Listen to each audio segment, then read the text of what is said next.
Once upon a time, BMWs weren't overstyled iPhones on wheels. The ultimate driving machine didn't need technological wonders that eventually turned into nightmares to achieve their famous motto. BMWs weren't leased by young executives stretching their entry-level salary to look rich. Rather, the people who owned these cars were enthusiasts looking for a car that blurred the lines between luxury, practicality, and performance. And just when other European luxury brands were starting to get their foothold on this now widely popular theme, BMW was on top of their game, and this 1986 BMW 535i is BMW's equivalent to Prince's Purple Rain.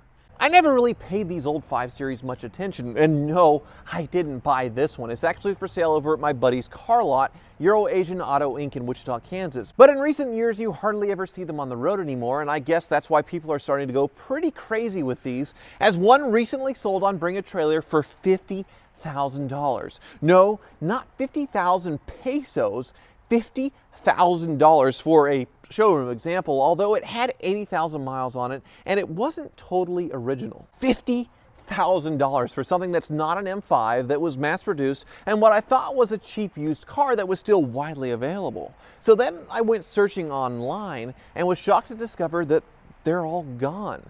Currently on AutoTrader, there's just one higher mileage 1988 BMW 535i that's got a manual transmission like this one. And it looks like a solid car, though it's somewhat cosmetically challenged, and they want $9,500 for it. That's the same average asking price as a 2008 535i on AutoTrader.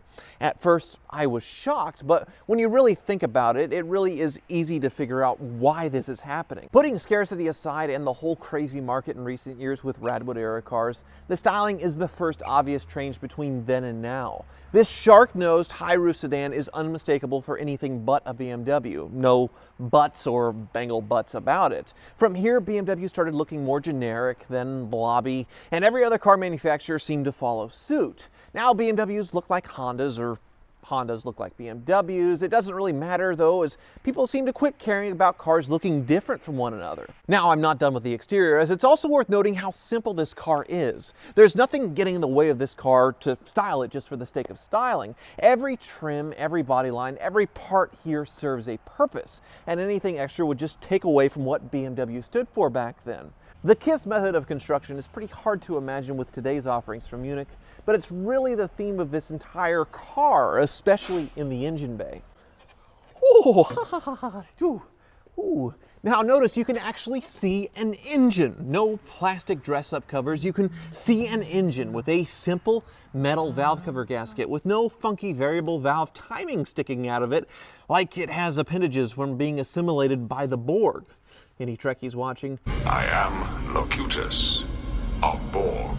But really, look how easy, accessible, and understandable everything is, making this 535 a joy to work on, I'm sure, and the simplicity pays off in reliability as well. This is probably the last BMW to not have a fatal flaw engineered into it, which has run rampant with BMW and most other brands as they got more experimental with technology. From this time forward, you will service us. And it's not really BMW's fault or anybody else's that modern cars are just so finicky. It's just the facts of life. As performance and economy get to levels unimaginable in 1986, things are going to get infinitely more complicated, and there's a lot more that can break, to the point that it's impossible to keep an aging smartphone-era car running without going bankrupt. It really is smarter nowadays to just junk one of those cars and buy a new one, as the maintenance and repairs are endless and ridiculously expensive. Now, BMW has sort of become the poster child for this era of throwaway engineering, and seeing how BMWs used to be, the frustration among old school enthusiasts is totally understandable.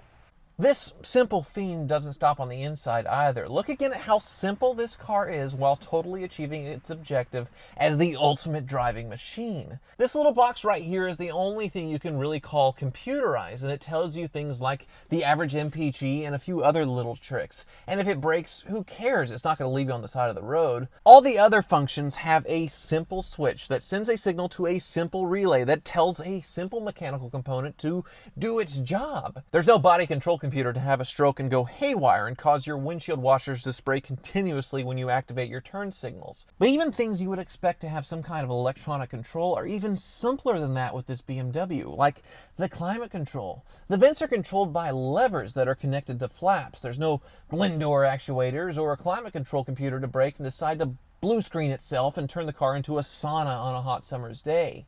Even the blower fan and climate control look simple to change, as it's actually visible from the passenger compartment. I've never seen a blower motor so conspicuously showing in the interior before. Usually they're just buried up in the dash or in the engine bay and a nightmare to change out. Now, my favorite part of this BMW's interior is this warning panel up here, which is able to monitor most everything in the car without a complicated computer system. It's just a little light bulb tied to a component like the tail lights, brake pads, coolant level sensor, and other things you want to keep an eye on. And when something doesn't seem right, the little corresponding light turns on. They even put a little button up here to check and see if all your bulbs are working, just like in an aircraft. Now, after seeing this marvelous lack of gizmos, it's hard to imagine this car has anything relatable to BMWs of today. That is, until you actually start driving it, which I would need the key to start driving it. So much for this looking like a... See, I don't have the keys. They must be inside. God damn.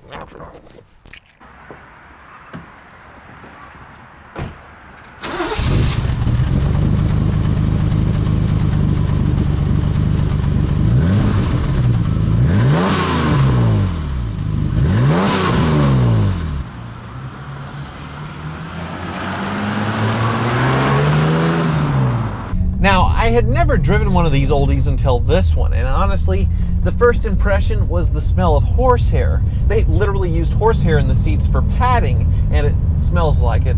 But then I ran it through the gears for the first time, and took a couple of turns, and I couldn't believe how good this car felt. It has the same tight and heavy steering response, the same rev-happy power curve with its basic 182 horsepower engine, and crisp feeling gearbox like a modern BMW. I honestly didn't expect an old BMW like this to feel so modern. It's also impressive how good this car feels, considering that it has 214,000 miles on it. It's showing no sign of getting close to the point of needing to be put out to pasture.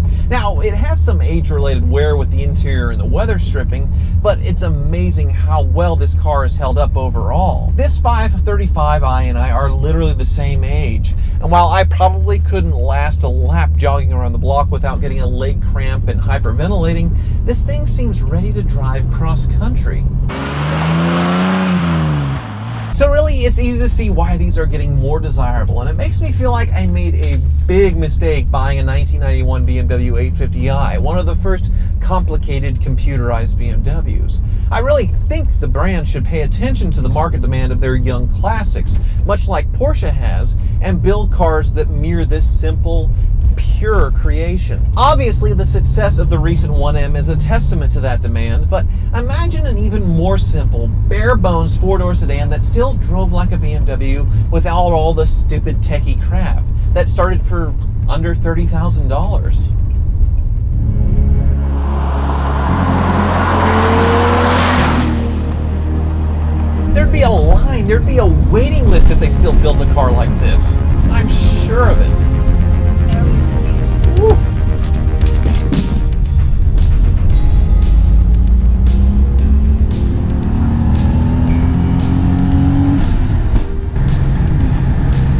Probably not a good angle for me, actually. That throttle thing.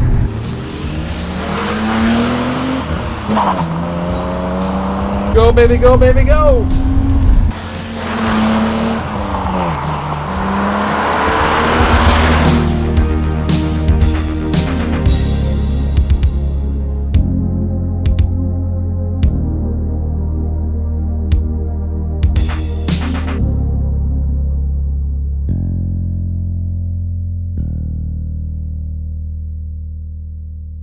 Though really, this is kind of a fantasy, as it's much cheaper nowadays to build things that are all electronically controlled rather than installing a bunch of switches and levers and gauges.